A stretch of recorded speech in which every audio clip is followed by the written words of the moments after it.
जय हिंद। तो इस वीडियो में हम लोग नदी शब्द देखने वाले हैं। अक्सर जब हम लोग संस्कृत अनुवाद बनाते हैं तो उसमें जो है नदी से या नदी का या नदी में जब आता है तो कारक यानी चिन्ह आता है, तो उसमें हम लोग जो है बालक शब्द पर ही चला देते हैं, लाता शब्द पर ही चला देते हैं, जिसके कारण हमारा संस्कृत अनुवाद का गलत हो जाता है। तो इस वीडियो में हम लोग देखेंगे कि आखिर में नदी शब्द का प्रयोग कहाँ पे किया जाता है और संस्कृत अनुवाद में इसका प्रयोग कहाँ कहाँ पे और किस रूप में होता है। आज के बाद निश्चित है, गारंटी है कि नदी से संबंधित आपको अनुवाद आए तो आपको जो है किसी प्रकार की कोई दिक्कत नहीं होगी यह वीडियो देखने के बाद। तो चलिए देखते हैं। तो सबसे पहले है नदी। तो नदी क्या है? नदी ई आ रहा है यानी क्या है? इकारांत, यानी जिसके अंत में अ आता है वह अकारांत होता है, जिसके अंत में आ आता है वह आकारांत होता है, जिसके अंत में ई आता है वह इकारांत होता है, जिसके अंत में उ आता है वह उकारांत होता है। यानी जिसके अंत में, जिस शब्द के अंत में जो शेष बचता है, जो अंत में आता है वही उसका क्या होता है? रांत होता है। तो यह जो है क्या है? नदी कर रहे हैं तो ये आ रहा है यानी बड़ी आ रहा है, तो यह बड़ी इकारांत हो गया। और नदी क्या है? स्त्रीलिंग है। यानी अब देखिए यहाँ पे हम लिख दिए हैं विभक्ति। तो विभक्ति के बारे में आप लोग जानते हैं कि विभक्ति किससे कहते हैं और विभक्ति क्या है। अगर विभक्ति किससे कहते हैं, विभक्ति का अर्थ क्या होता है, अगर नहीं जानते होंगे तो हम इस पर एक वीडियो बनाकर डाले हुए हैं, आप लोग देख लीजिएगा। उसके बाद यहाँ पे है वचन, एक वचन, द्विवचन और बहुवचन। तो एक वचन, द्विवचन, बहुवचन के बारे में आप लोग भली भांति से जानते होंगे।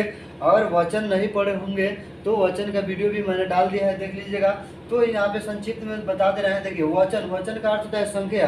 तो एक माने एक और वचन माने संख्या। अगर एक वस्तु या प्राणी हो तो क्या एक वचन, द्वि माने दो और वचन माने संख्या है, यानी दो वस्तु या दो प्राणी का बोध हो उसे क्या कहेंगे? द्विवचन।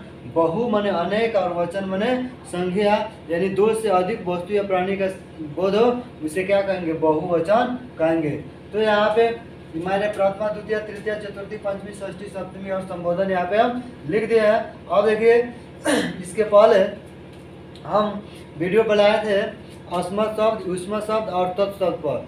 तो इसमें एक बच्चा कमेंट किया था कि सर इसमें आप संबोधन तो बतेबे नहीं किए हैं, इसके पहले आपने बालक शब्द और लाता शब्द का वीडियो बताया था, तो उसमें आप जो है संबोधन दिए थे, लेकिन अस्मत्, युष्मत् और तत् में संबोधन छूट गया है, शायद आपसे गलती हो गया है, उन्होंने कमेंट किया था। तो देखिए वैसा नहीं होता है, यानी यह हमारा क्या है? नदी जो है क्या है? संज्ञा है, और संज्ञा में संबोधन का प्रयोग जो है किया जाता है, यानी इसमें संबोधन रहता है। लेकिन मैं, आप, तुम, वह सब क्या है? तो यह जो है सर्वनाम है, और सर्वनाम में जो है संबोधन का प्रयोग नहीं किया जाता है। इसलिए मैंने मैं, तुम, आप, वह में जो है संबोधन जो है नहीं लगाए थे।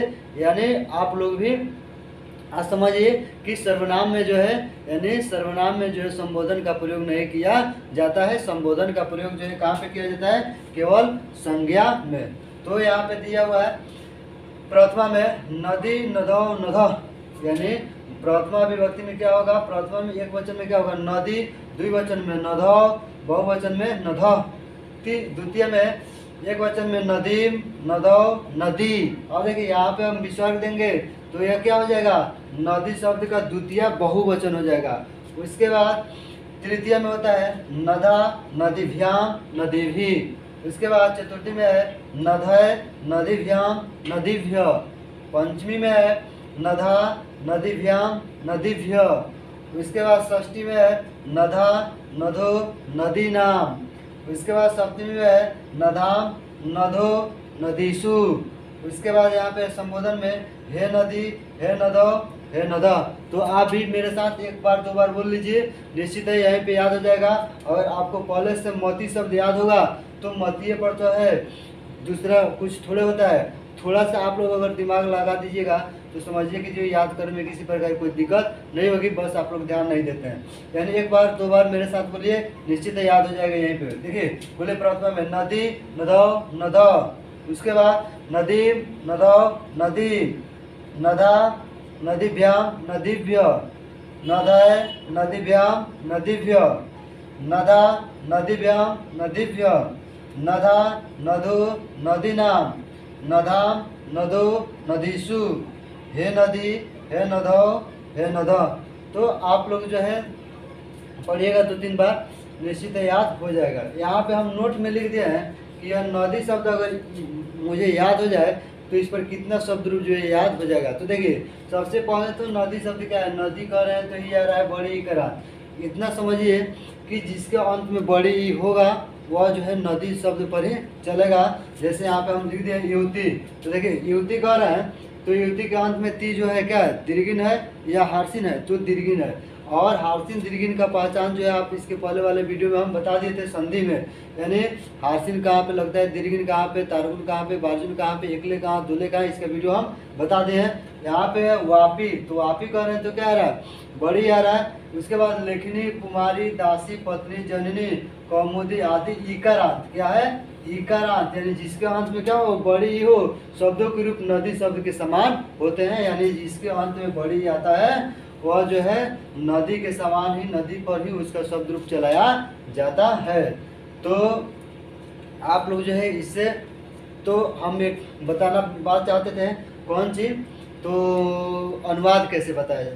तो देखिए तो अनुवाद जो इस पे बनाया जाता है, जैसे हम कह रहे हैं नदी के, तो नदी के का के किया रहा है, तो काके की कौन सा कारक है, तो संबंध कारक है। तो संबंध में कौन विभक्ति होती है, षष्ठी विभक्ति होती है। तो षष्ठी विभक्ति में यहाँ पे क्या है, नधा।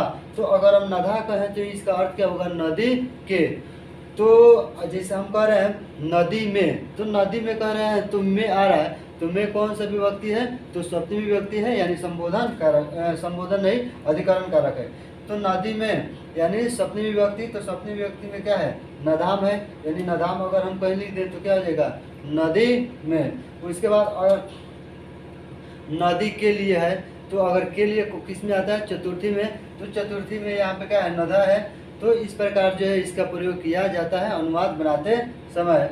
तो यह जो एग्जाम के दृष्टि से यह जो है क्या है, बीएम है।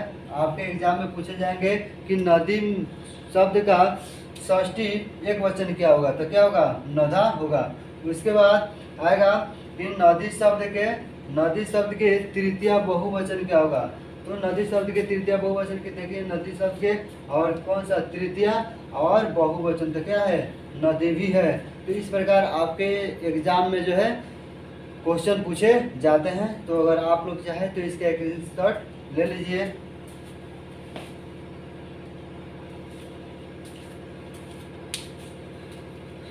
तो कमेंट बॉक्स में जो है कमेंट करके बताइएगा कि यह वीडियो आपको कैसा लगा। तो फिर हम लोग मिलते हैं अगले वीडियो में। जय हिंद, जय भारत।